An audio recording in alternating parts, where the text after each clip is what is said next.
Hey everyone, we are going to start something new called Video Faculty Meeting. We're going to call it Principals Powwow. My plan is to do these maybe once or twice a week, depending on the information that we have available, so I can share it with you. I like doing the video option as opposed to an email, just because I know emails are long and you're probably getting a million of them, and this is one way to switch that up. I thought about this a couple days ago to start doing, but I wanted to wait till Mr. Raleigh and Amanda had sent out their communication with you all this week, just because I didn't want to have a situation where I might say something that was contradictory to anything they were saying, and therefore sending mixed messages. So we didn't want that going on. First off, I want to thank you all for your hard work putting together packets. I know that was very stressful last week, getting all of that together in a quick turnaround time, but I just want to praise you for your good work with that.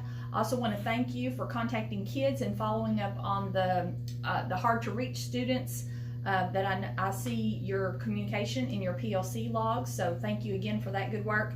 And then also for your diligence in meeting in your PLCs and recording that information. I am reading those notes and will answer questions that you all post when those arise, and I will respond to your group. Just also a reminder that with the NTI days, we are held to two things. We are held to staff participation as well as student participation. So this is the way that we know how to record that when we'll be asked to do that information later in regards to staff participation. We felt like the log and the PLC minutes were the best ways that we could have to be able to record that information. So we all want to be accountable. I hope you all understand that and just continue your good work with that. Just a couple of comments that I wanted to make in regards to Mr. Raleigh and how he has kind of framed some of the information he sent out. I think you will notice that he has kind of separated things into 2-week chunks. One reason for that is because I believe it makes it manageable for teachers to plan, and then also it helps kids stay focused. If kids thought we were going to be out for an extended period of time, they might not be as diligent about doing the work right then. And again, that goes back to making sure that they're held accountable for their the NTI days, since that impacts our attendance. It also allows time for everyone to watch the numbers with Corona, and that the state and federal government can communicate expectations for us. So just I wanted to say that because I don't want you to think that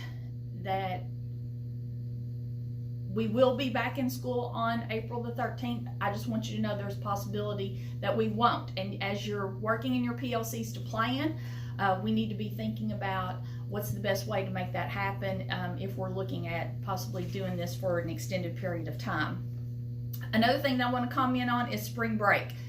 In Mr. Raleigh's message, he encouraged teachers to make sure you're stepping away. There's no work. We're going to spend time with family. You may choose to do some spring cleaning or some projects around the house.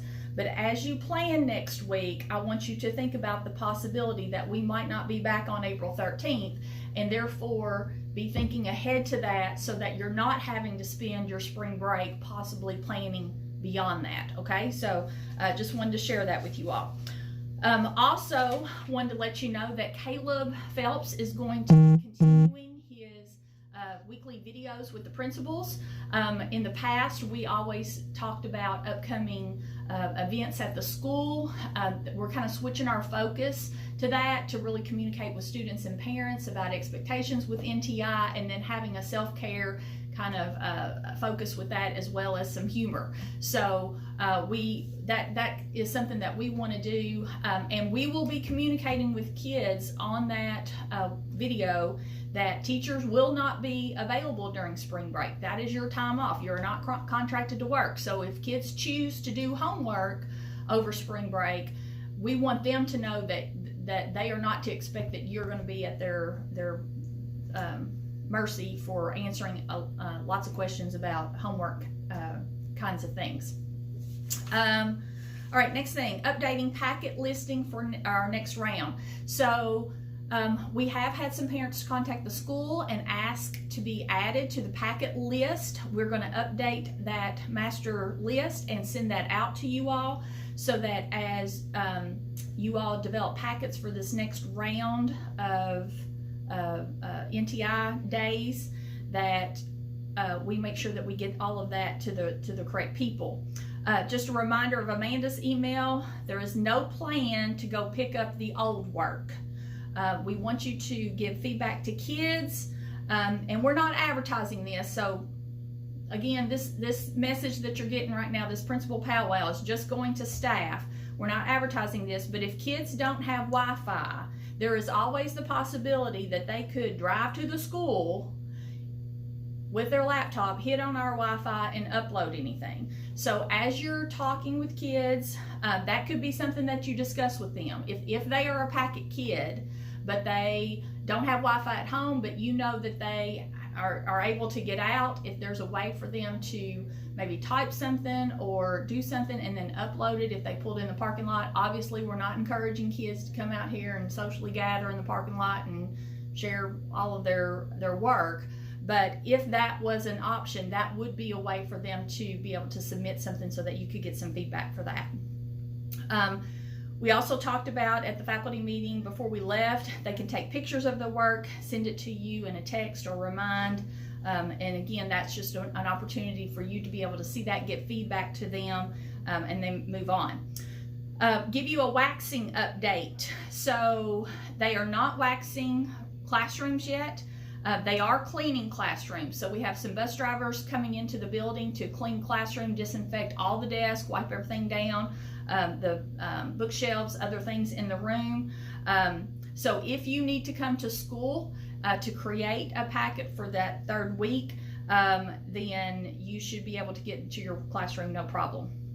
There is no date that has yet been set when those packets will be delivered for week 3 of NTI, but we anticipate the end of next week. So I have a note here and I don't know what it means, so I'm going to skip that. Next topic, prom and graduation emails. One of the things that I have been getting is messages from kids and parents about prom and graduation. Just to clarify, nothing has been canceled yet. We're kind of in a holding pattern. I am very much in favor of postponing if we get to that point in time. I know I'm going out, but I want our kids to be able to experience these things that are so dear to them in high school. And anything that we can do to ensure that we still have a prom or a graduation, then I'm all for that. It might be on a smaller scale than what we have had in the past. Prom may be flowers made out of tissue paper or something like that, but if there's a way to do it, and we can, then we're going to, because I know that's what our kids want. In regards to prom and graduation, the only decision that has been made that I want to let you know about is we have to send our diplomas in to be printed, and the only thing that we've put on there, instead of a final date, it's going to say in the year 2020 on their diploma. So as far as graduation and prom, that's the only decision that has been made, is what's going to be on the diploma.